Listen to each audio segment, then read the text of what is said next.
Les choses de la vie. Être quelqu'un. Aujourd'hui, j'ai regardé le film Les enfants des autres. Et ça parle d'une jeune femme de 40 ans qui tombe amoureuse de quelqu'un et qui a déjà une petite fille. Et en fait, c'est une belle-mère finalement qui s'attache à un enfant. Et le souci, c'est que quand une histoire se termine, c'est comment cette relation belle-mère-enfant se termine. Comment arriver aussi à se détacher. Comment ne plus avoir ce lien affectif. Parce que ça fait mal finalement.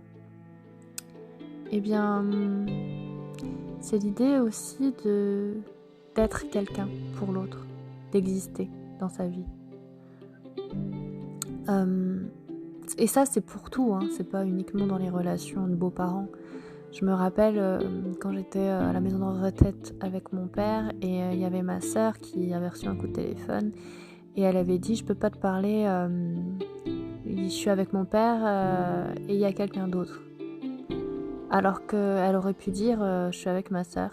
Elle a préféré dire « Je suis avec quelqu'un d'autre ». Autrement dit, moi, je n'étais personne, j'étais quelqu'un d'autre. Une reléguée au statut de l'autre, une inconnue. Ça peut faire mal, hein. Ça peut être déstabilisant. Moi, ça me fait penser à une fois où j'étais en vacances avec un copain, le compagnon de l'époque, et il y avait son fils qui l'avait appelé. Alors, c'est marrant parce qu'en fait, ça s'est arrivé 2 fois dans la semaine. La première fois, c'était en Camargue, c'était pour son anniversaire. C'était pour son anniversaire. Donc il l'avait appelé, il lui a fait bon anniversaire et je me rappelle qu'il avait dit, ça m'avait marqué, merci mon fils, merci fiston, blablabla.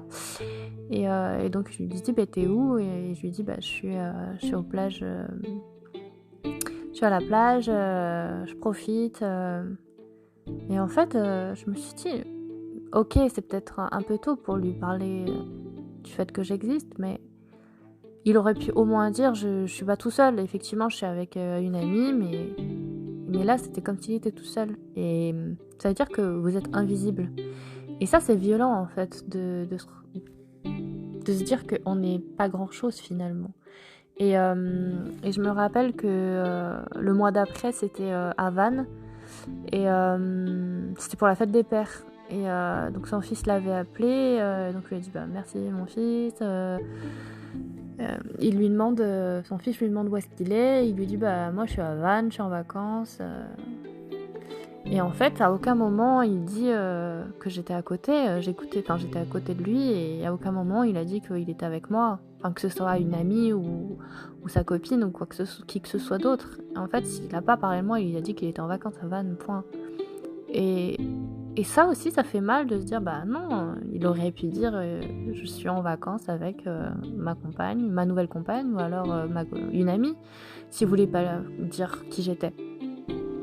Et donc ça, c'est hyper violent en fait pour quelqu'un, enfin de se dire je ne représente rien en fait pour cette personne, ou alors non, c'est parce que effectivement on ne se mêle pas de l'éducation des enfants des autres, pour ne pas bousculer les enfants, on préfère annoncer la nouvelle quand on est sûr, plusieurs mois après, voire plusieurs années après.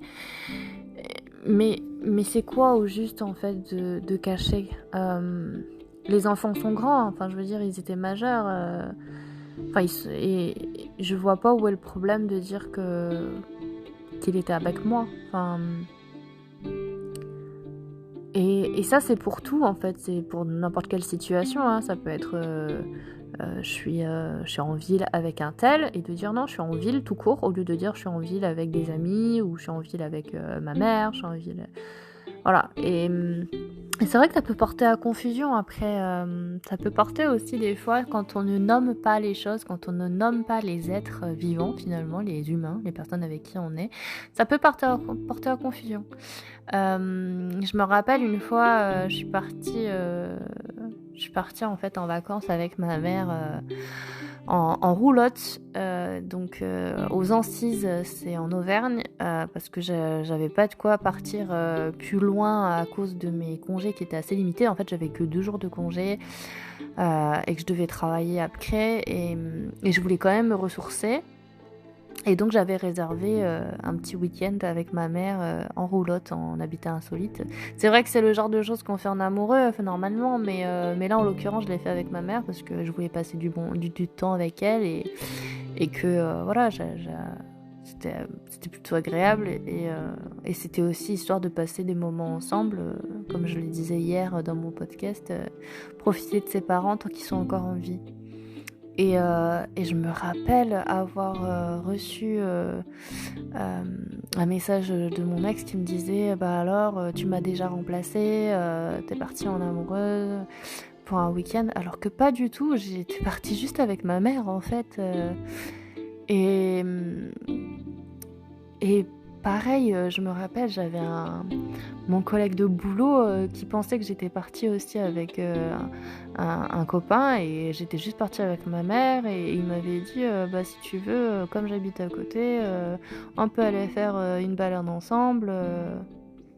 J'ai dit mais en fait je vais pas laisser tomber ma mère pour aller faire une balade, c'est complètement débile. Enfin surtout qu'en l'occurrence c'était de faire garder ses enfants par sa mère et moi je lui dis mais en fait je ne veux rien du tout avec toi, on est juste collègues et là je vais en vacances finalement j'étais en vacances avec ma mère donc je vois pas pourquoi je la laisserais tomber. Voilà. Donc c'est vrai que c'est important finalement de toujours nommer les choses et pour éviter qu'il y ait des confusions de ce genre et avoir des retours de bâton assez idiots. Voilà, je trouve que c'est aussi avoir de l'estime pour l'autre que de dire qui elle est par rapport à nous. C'est une amie, c'est une collègue, c'est ma nouvelle compagne, c'est mon amoureuse. Enfin, c'est assez important voilà, de nommer les êtres.